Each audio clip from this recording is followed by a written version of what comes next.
Bonsoir Sephora, comment ça va?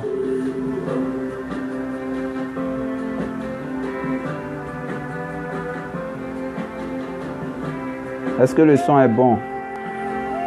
Tous ceux qui me suivent présentement, je voudrais que vous puissiez me préciser si le son est bon. Si le son est bon.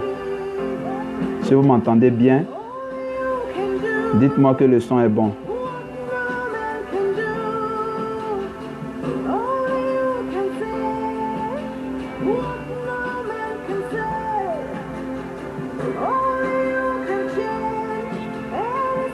Ok. Dieu merci si le son est bon.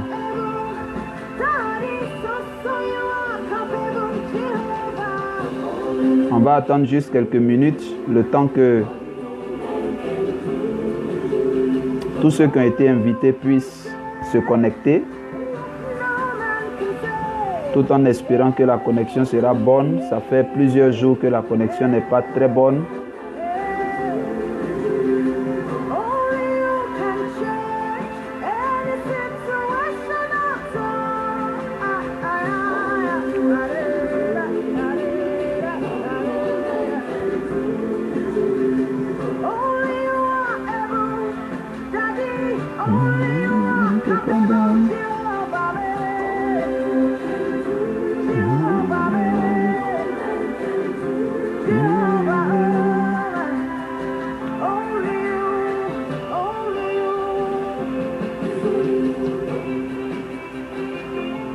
Oui, ça fait longtemps. Maintenant, tu es canadienne, donc tu nous as oubliés, nous les Ivoiriens.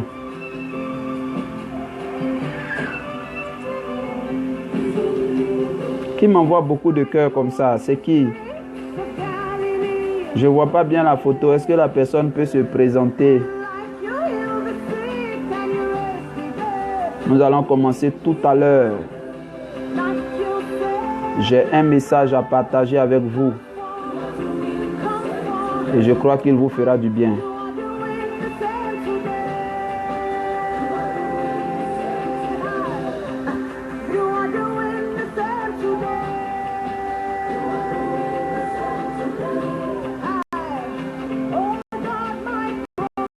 Ah, c'est mon frère du Bénin, le jeune lion du Bénin.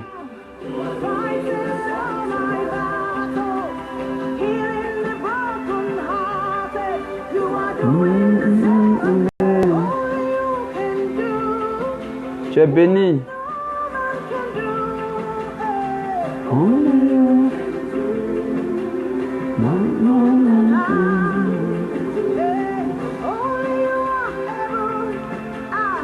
Only you are capable.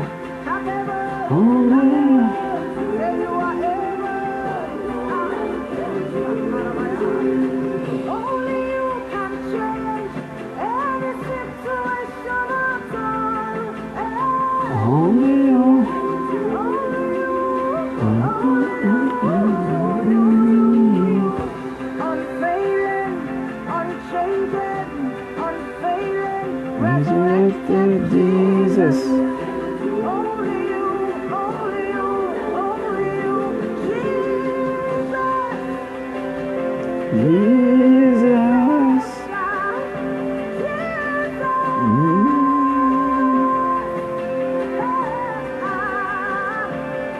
Nous allons commencer dans quelques secondes.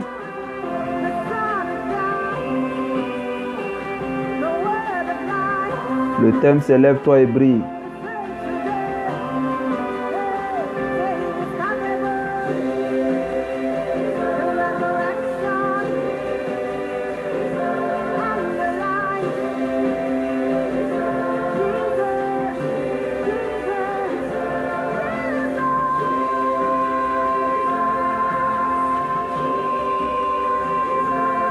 Alléluia. Quelque chose de bon va se passer ce soir. Personne ne regrettera d'avoir passé ce temps à écouter ce message.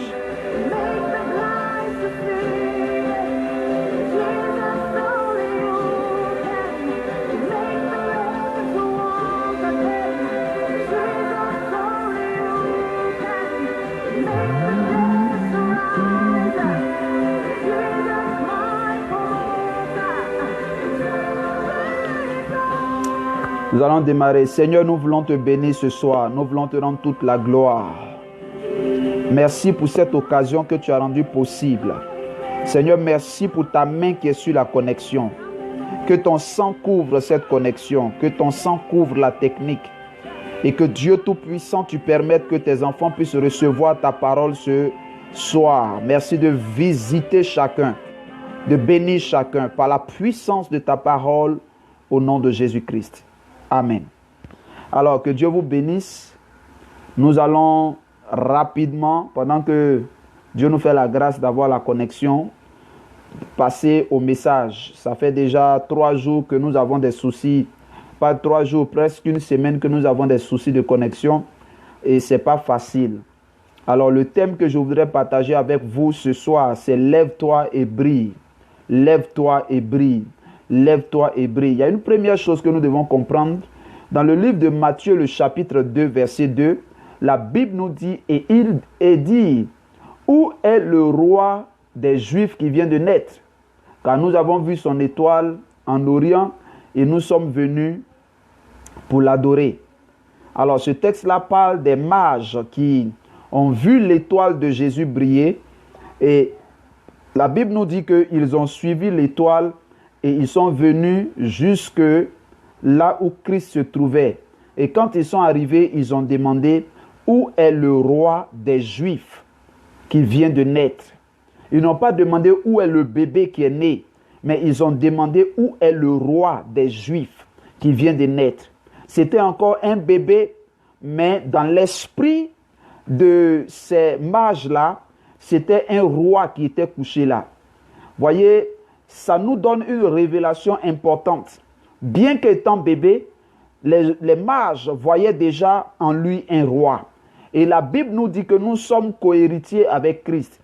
Cela signifie que nous aussi, nous avons le même héritage que Christ. Si Christ est un roi, tu dois comprendre que toi aussi tu es un roi. La Bible nous dit que Christ est le roi des rois. S'il est le roi des rois, alors qui sont ces autres rois? Bien-aimés, c'est toi et moi. La Bible nous dit que nous sommes appelés à régner. Dieu a créé l'homme et l'a placé dans le jardin afin qu'il puisse dominer, afin qu'il puisse régner, afin qu'il puisse exercer la domination. C'est pour cela que Dieu nous a envoyés sur la terre, pour que nous puissions exercer la domination, pour que nous puissions régner.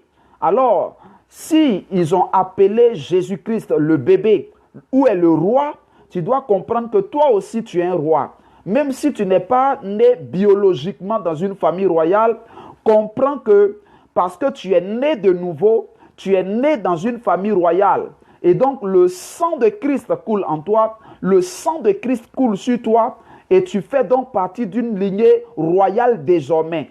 C'est très important de comprendre cela parce que c'est ce que vous pensez qui détermine comment vous agissez. Si vous commencez à penser que vous êtes des rois, vous allez commencer à agir comme des rois. C'est très important. Beaucoup de personnes ont vécu dans des familles. Ils ont vécu leur enfance dans certaines frustrations. Ils ont vécu leur enfance dans certaines situations qui ont créé en eux un complexe. Et ils ont grandi avec ce complexe. Ce complexe-là existe dans leur subconscient. Et ça fait qu'ils ne connaissent pas leur identité véritable. Vous savez, c'est important de connaître votre identité. Vous êtes des rois. C'est ce que la Bible dit. Vous êtes des rois. Comment un bébé qui naît aujourd'hui, des gens viennent et ils demandent où est le roi des Juifs qui vient de naître. Nous avons vu son étoile, nous sommes venus l'adorer. Donc le premier concept que je veux que vous puissiez saisir, c'est que vous êtes des rois. Parce que vous êtes héritiers de Dieu et co-héritiers avec Christ. Alors vous avez la même destinée que Christ. S'il est né et qu'on l'a appelé roi, toi aussi sache que tu es un roi. Qu'est-ce qu'un roi? C'est quelqu'un qui exerce une domination sur un certain territoire. Bien-aimé, le territoire sur lequel Dieu t'appelle à régner n'est pas forcément un territoire physique, mais Dieu peut t'appeler à régner dans un certain domaine. Dieu peut t'appeler à être un roi dans le domaine du commerce, dans le domaine des affaires, dans le domaine du ministère, dans une particularité du ministère. Dieu peut t'appeler à régner pour que tu sois comme un roi dans ce domaine. Dieu peut t'appeler à régner dans un certain secteur d'activité. Dieu peut t'appeler à régner dans le transport. Dieu peut t'appeler à régner sur le riz, par exemple. Tu peux être l'importateur exclusif du riz dans ton pays, dans l'endroit où tu te trouves. Écoute, la royauté dont je veux parler ici, ce n'est pas une royauté sur un territoire physique, mais Dieu, ça peut être le cas pour toi. Dieu peut t'appeler à régner sur un pays, sur une nation. Dieu peut t'appeler à régner sur une ville. Tout cela est bien beau, mais je veux parler particulièrement de secteurs d'activité. Je veux parler de domaines qui existent, multiples domaines dans lesquels Dieu peut t'appeler à régner. Alors, mes bien-aimés, c'est important de comprendre que Dieu nous appelle des rois. Tu es un roi, alors comporte-toi comme un roi. Parle comme un roi, agis comme un roi, vis comme un roi. Vous savez, si l'enfant d'un président naît et à sa naissance, on le dépose dans une famille de pauvres et qu'il grandit avec une famille de pauvres et qu'il ne sait pas qu'il est le fils d'un président, il va agir comme l'enfant d'un pauvre, il va se comporter comme un pauvre parce que ça sera l'information qu'il aura reçue depuis sa naissance. Voilà le problème aujourd'hui de l'humanité. Beaucoup de personnes ne savent pas qu'ils sont appelés à la royauté. Ils ont confondu l'existence qu'ils ont vécue et à ce que Dieu a prévu pour eux. Non, il faut qu'à partir de ce soir, tu apprennes à la parole de Dieu, tu permettes à la parole de Dieu de reformater ton système et qu'il y ait un téléchargement de nouvelles données dans ta carte mémoire pour que, à partir de cet instant-là, ton fonctionnement devienne différent. Que ton fonctionnement devienne différent. Que ton fonctionnement devienne différent. Le problème que nous avons à l'église aujourd'hui, c'est qu'il y a des personnes qui sont à l'église, mais qui ont encore leur vieille mentalité. Ils sont à l'église, mais leur mentalité n'a pas changé. Ils sont à l'église, mais ils n'ont pas encore compris que ils sont de nouvelles créatures. Ils n'ont pas encore compris que les choses anciennes sont passées. Et voici, toutes choses sont devenues nouvelles. Ils n'ont pas encore compris qu'il y a quelque chose de neuf en eux. Même si leur visage n'a pas changé, ils n'ont pas encore compris que leur esprit a changé. Ils n'ont pas encore compris que leur esprit qui était mort est devenu vivant. Et donc, par conséquent, il faille qu'il y ait un renouvellement au niveau du système de pensée. Qu'il faille qu'il y ait un renouvellement au niveau de la mentalité pour permettre à l'esprit qui est vivifié par la vie du Saint-Esprit de pouvoir atteindre le cerveau et notre corps biologique pour apporter un changement dans tous les aspects de notre vie. Donc comprenez que Dieu nous appelle à régner, Dieu nous appelle pour que nous puissions effectivement avoir de l'impact sur la terre, avoir de l'impact dans le monde entier. Le deuxième texte que je voulais partager avec vous, c'est Matthieu le chapitre 5, versets 13 et jusqu'à 16. Matthieu chapitre 5, quelqu'un peut écrire les textes, ça va aider tout le monde. Matthieu le chapitre 5, versets 13 à 16. Il est écrit: vous êtes le sel de la terre, Mais si le sel perd sa saveur, avec quoi la lui rendra-t-on? Il ne sert plus qu'à être jeté dehors et foulé aux pieds par les hommes. Vous êtes la lumière du monde. Une ville située sur une montagne ne peut être cachée. On n'allume pas une lampe pour la mettre sous le boisseau, mais on la met sur le chandelier et elle éclaire tous ceux qui sont dans la maison. Verset 16, que votre lumière luise ainsi devant les hommes, afin qu'ils voient vos bonnes œuvres et qu'ils glorifient votre Père qui est dans les cieux. Bonne arrivée à ma fille Élodie. Alors, voyez le texte, et c'est Jésus qui parle. Jésus nous fait comprendre que nous sommes le sel de la terre et nous sommes la lumière du monde. Écoutez-moi, je veux que vous puissiez comprendre une pensée. Cette pensée-là, c'est que Dieu vous appelle à être populaire. Dieu vous appelle à être populaire. Dieu vous appelle à être le sel de la terre et la lumière du monde. Pas la lumière de votre famille, pas la lumière de votre quartier, pas la lumière de votre ville, pas la lumière de votre pays, pas la lumière de votre continent, mais Dieu vous appelle à être la lumière du monde. Comprenez cela, que le Seigneur vous appelle à être la lumière du monde. Le Seigneur vous appelle à être populaire. Dieu a dit à Abraham, je rendrai ton nom grand. Tout christianisme dans lequel on va te dire, vis ta petite vie chrétienne cachée dans ton coin, ce n'est pas une pensée biblique. Dieu nous appelle à influencer la terre tout entière. Dieu nous appelle à influencer le monde entier. Dieu nous appelle à être une source de bénédiction pour le monde entier. Dieu nous appelle à être des sources de bénédiction pour le monde entier. C'est très important. Donald, le monde entier va te célébrer. Le monde entier va bénir Dieu à cause de ta vie. Le monde entier sera content d'avoir eu un tel homme que ta personne. C'est une prophétie pour ton ministère. Tu iras très loin, très très loin. Et ailleurs, tu arriveras dans des endroits et des gens vont venir se prosterner, te saluer avec respect parce que tu auras été une source de bénédiction sans que toi-même tu le saches. Reçois cette parole. C'était une parenthèse. Alors, mes bien-aimés, la Bible dit que nous sommes le sel de la terre et nous sommes la lumière du monde. Nous sommes le sel de la terre et la lumière du monde. Et le verset 16 dit que votre lumière luise devant les hommes. Dans la version en anglais, il est dit let your light shine. Let your light shine. Ça veut dire permets à ta lumière de briller. Il y a une lumière en toi. Il y a une lumière que Dieu a. Tu es une lumière toi-même. Alors tu dois permettre à ta lumière de briller. Tu dois permettre à ta lumière de briller. C'est ta responsabilité. Dieu ne viendra pas faire briller ta lumière à ta place. Dieu ne viendra pas faire briller ta lumière à ta place. Dieu a déposé des choses en toi, mais c'est ta responsabilité de faire sortir ces choses. Dieu a mis des choses en toi, mais c'est ta responsabilité d'extérioriser ces choses. Si tu ne le fais pas, tu vas mourir et tu seras enterré avec toutes les bonnes choses que Dieu a déposées en toi.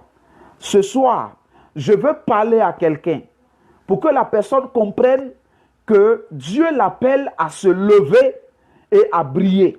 Dieu l'appelle à se lever et à briller.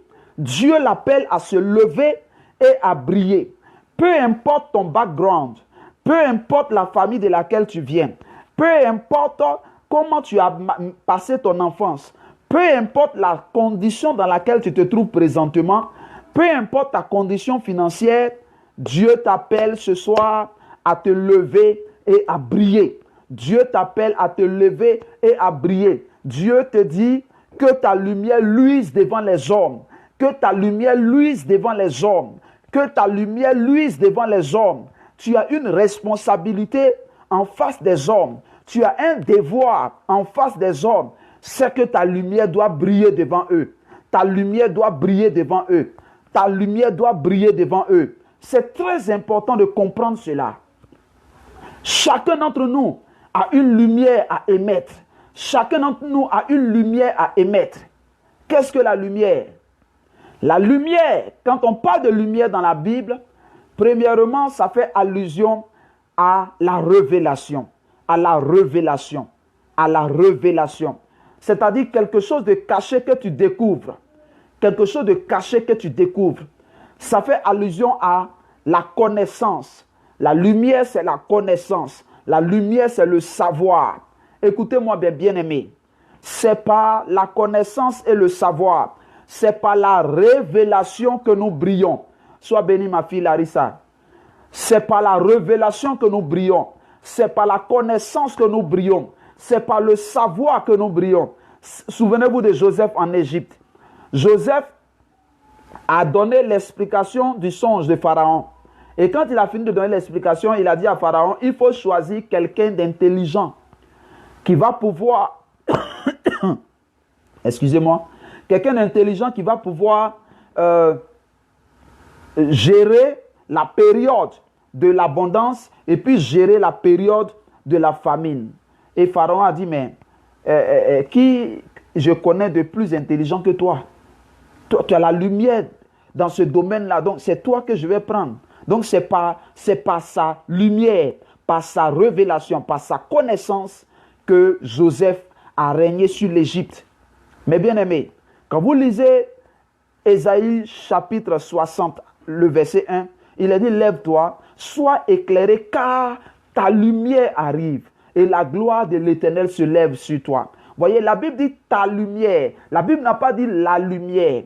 Écoutez, c'est pas ta lumière, pas la lumière de tes parents, pas la connaissance de tes parents, mais la connaissance que toi-même tu auras, la révélation que toi-même tu auras. Tu ne peux pas opérer avec la révélation de quelqu'un d'autre. Tu ne peux pas opérer avec la lumière de quelqu'un d'autre. Tu ne peux pas opérer avec la connaissance de quelqu'un d'autre.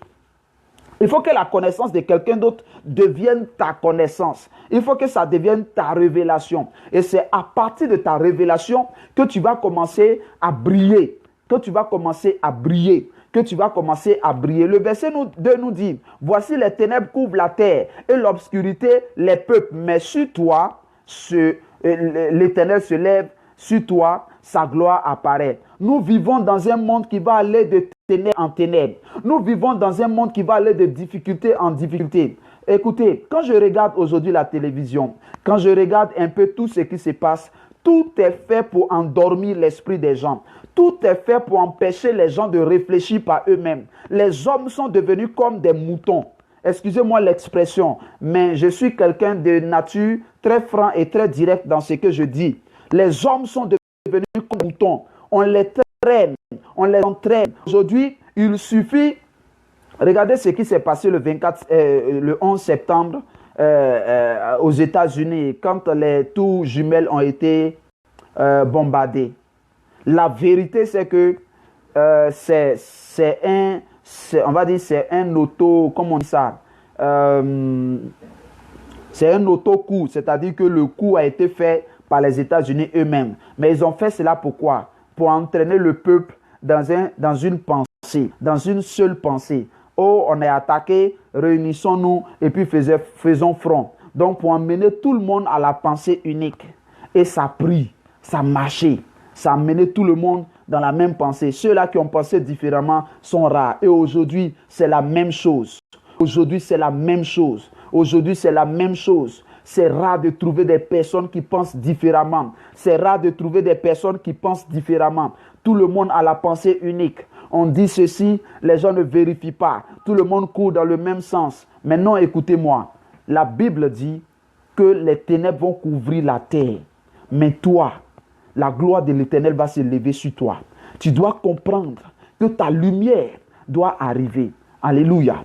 La Bible nous dit que tu dois te lever, tu dois être éclairé. Lève-toi et brille.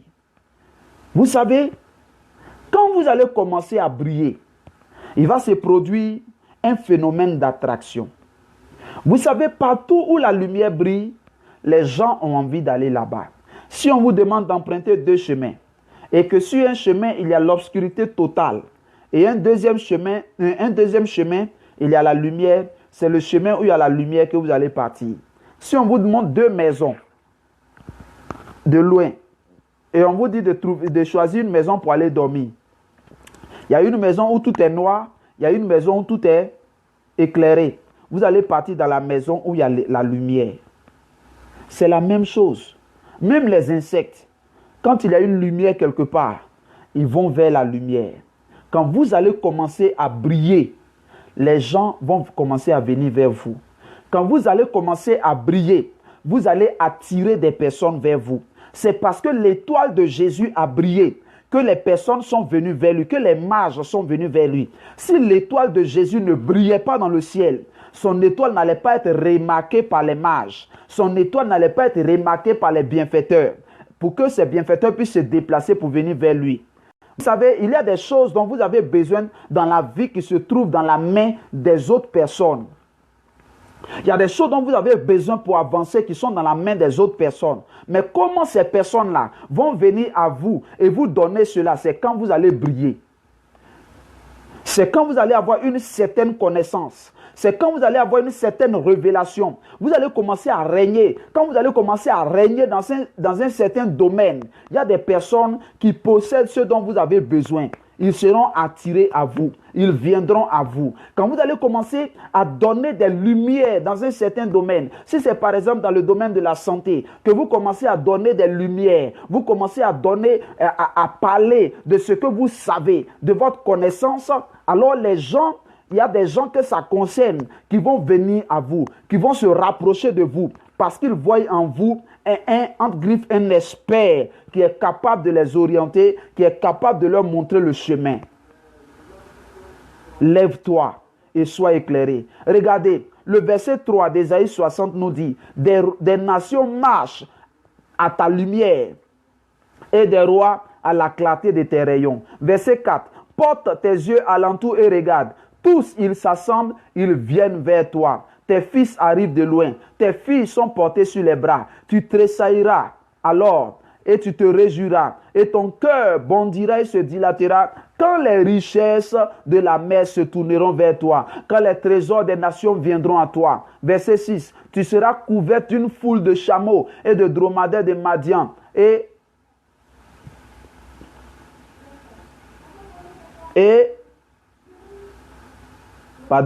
d'Épha. Ils viendront tous de Séba. Ils viendront tous. Oh là là. Tu seras couvert d'une foule de chameaux et de dromadaires de Madian et d'Épha. Ils viendront tous de Séba. Ils porteront l'or et de l'encens et publieront les louanges de l'Éternel. Verset 7. Les troupeaux de Kédar se réuniront tous chez toi. Les béliers de Nabajot seront à ton service et ils monteront sur mon autel et me seront agréables. Et je glorifierai la maison de ma gloire. Voilà ce que la parole de Dieu dit. Quand tu commences à briller, des fils vont venir vers toi. Des nations vont commencer à marcher à la clarté de tes rayons. Les gens vont s'assembler, ils vont venir vers toi. Et les trésors des nations vont se tourner vers toi. Comment on dit ça? Les richesses de la mer vont venir à toi. Tout simplement parce que tu as commencé à briller. Parce que tu as commencé à briller. Vous savez, j'insiste là-dessus. Quand la Bible parle de briller, quand la Bible parle de lumière, ça veut dire que vous êtes un expert dans un domaine. Vous avez de la connaissance dans un domaine. Vous avez des lumières. Vous brillez dans ce domaine. Et je vous ai dit au début que Dieu nous appelle à régner. Dieu nous dit que nous sommes tous des rois. Et un roi, c'est quelqu'un qui domine dans un territoire. Mais je ne parle pas de territoire physique. Je vais parler de territoire en termes de secteur d'activité, en termes de domaine précis, de domaine spécifique dans lequel Dieu vous appelle, par exemple, à régner. C'est très important. Mais bien aimés, voilà ce que je voulais partager avec vous. Et pour terminer, je veux vous dire que quelle que soit la puissance et la densité des ténèbres, quelle que soit la force des ténèbres, Les ténèbres ne peuvent pas résister devant une flamme, une lumière aussi faible. Ils ne peuvent pas résister. Parce qu'à partir du moment où il y a une petite lumière quelque part, les ténèbres sont obligées de reculer. À partir du moment où il y a une faible lumière quelque part, les ténèbres sont obligées de reculer. Mais bien aimés, commencez à briller. Les ténèbres vont reculer, les ténèbres vont se dissiper, les ténèbres vont commencer à fuir parce que vous avez décidé de vous lever. Mais bien aimés, c'est important en tant que chrétien. Nous avons refusé de briller. C'est pourquoi les ténèbres ont envahi nos nations. Les ténèbres ont envahi l'Église. Les ténèbres ont envahi nos continents. Mais nous devons nous lever. Nous devons nous lever. La Bible dit, lève-toi, sois éclairé. Lève-toi, sois éclairé. Être éclairé, il faut avoir des lumières, il faut avoir des connaissances.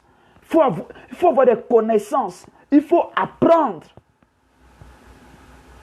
La prière, c'est important.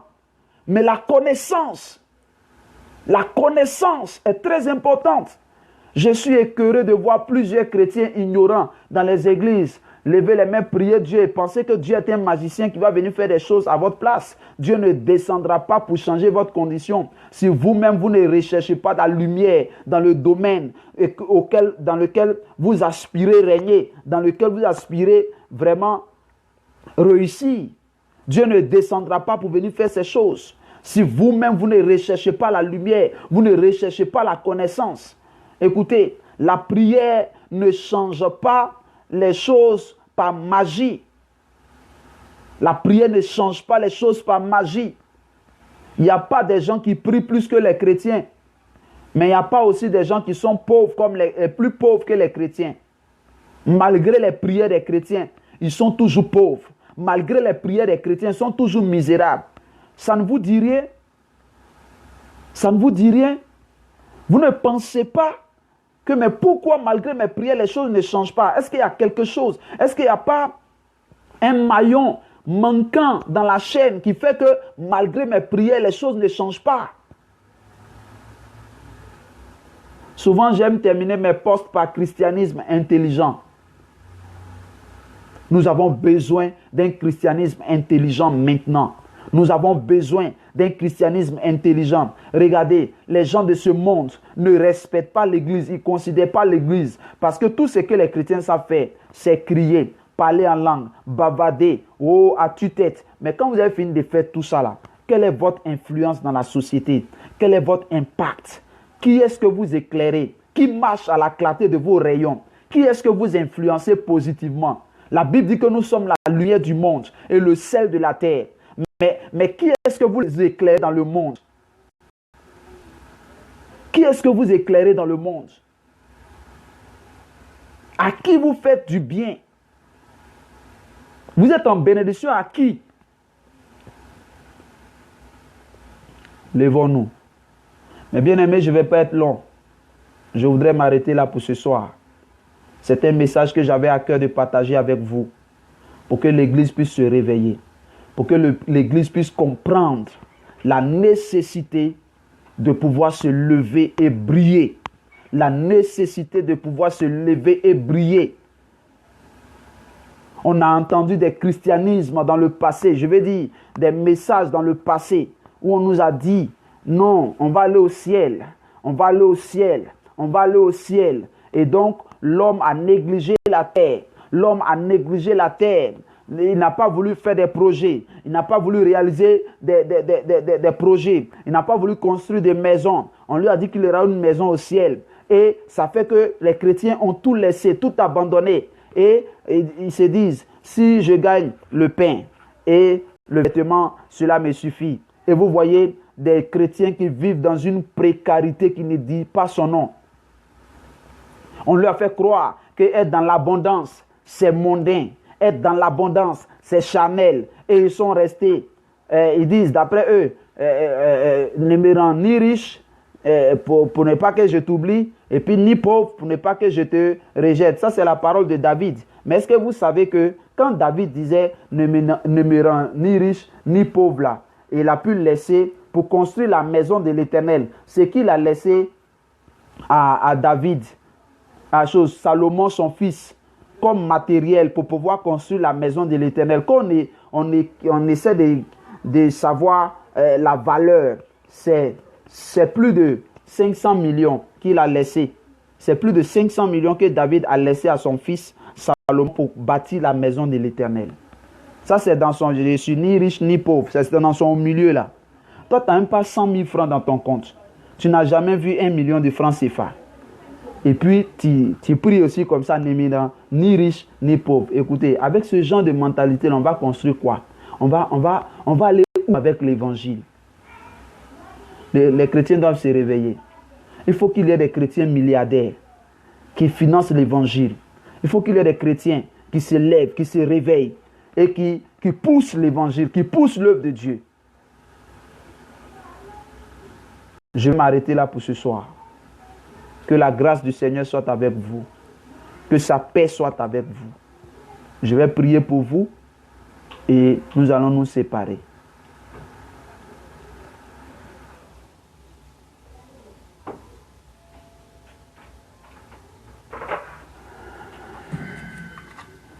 Seigneur, nous te bénissons et nous te rendons toute la gloire ce soir pour la vie de tes enfants. Merci pour tous ceux qui ont suivi en direct ce live, pour ceux qui vont suivre en différé ce live. Que ta grâce, ta bénédiction sur leur partage. Seigneur, je prie que quelque chose change dans leur mentalité. Je prie, oh Dieu, que ta grâce les visite et que, Seigneur Dieu Tout-Puissant, l'esprit de révélation apporte la lumière dans leur esprit, dans leur mentalité, afin que de grandes choses se produisent dans leur vie. Seigneur, merci de donner à chacun de régner dans un domaine, de devenir un roi dans un domaine, afin qu'il soit une bénédiction. Tu as dit, je rendrai ton nom grand. Seigneur, élève tes enfants. Bénis-les, Seigneur. Bénis-les, mon Dieu, afin qu'ils puissent marquer leur génération. Tu as dit, nous sommes le sel de la terre. Mais si le sel perd sa saveur, avec quoi la lui rendra-t-on? Seigneur, nous voulons assainir ce monde. Nous voulons être la lumière de ce monde. Nous voulons marquer notre temps. Seigneur, bénis tes enfants et que ta grâce soit avec eux. Au nom puissant de Jésus-Christ. Amen. Je vous laisse en compagnie de ce chant que j'aime beaucoup. Le chant dit que c'est toi seul qui peux sauver. C'est toi seul qui peux changer toute situation. Only you, only you. Alors, pour tous ceux qui nous ont suivis ou qui sont encore là, il y a un bouton partager juste à côté, en bas à droite. Appuyez dessus et partagez. J'ai oublié de vous dire ça depuis le début. Dès le départ, vous devriez partager. Cette fois-ci, nous allons donner des enseignements très forts. Nous allons donner des enseignements très forts. Ne manquez pas nos rendez-vous. Parlez-en, faites connaître mon profil, faites connaître ma page. Partagez cette vidéo au maximum si ça vous a fait du bien. Partagez pour que d'autres personnes puissent aussi suivre cela. Voilà, on ne sait jamais, ça peut être une bénédiction aussi pour moi. Je suis en train d'essayer à ma façon de briller. Voilà, donc si le message t'a fait du bien, partage-le. Clique le bouton en bas, partage. Et mets-moi un commentaire pour dire partager, que tu as partagé. Voilà, je vous attends. Merci. Il y a Larissa qui vient de partager. Merci, ça me fait plaisir. Oui. Qui va partager encore? Qui va partager encore?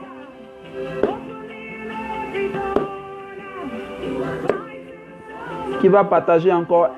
Un partage. Un partage. Merci. Merci ma fille Larissa. J'attends les autres pour partager aussi.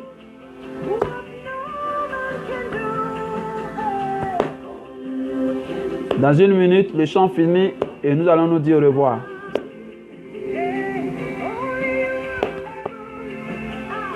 Only you are capable. Only you.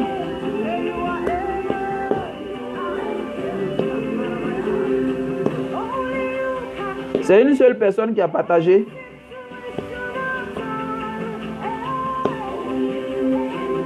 God.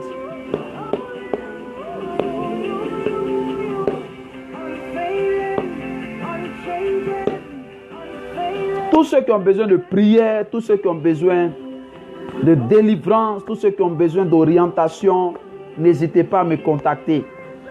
Moi, c'est le prophète Justin Yao, fondateur du ministère Impact Center à Abidjan. Notre slogan, c'est là où vous recevez de l'impact pour influencer votre génération. Nous sommes en train de faire notre travail. Si le message t'a fait du bien, que tu veux bénir le message, tu veux faire une offrande, c'est aussi la bienvenue. Dieu te bénira pour cela. Tu sèmeras dans une bonne terre et tu moissonneras.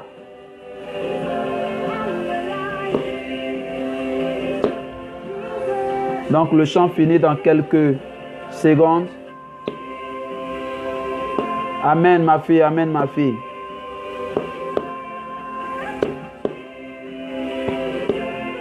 Toi aussi Dieu te bénisse. Après on va parler inbox. Michel Kofi, tu n'as pas encore partagé. Partage. Clique le bouton partage en bas. On va finir tout à l'heure. Je vais couper le direct.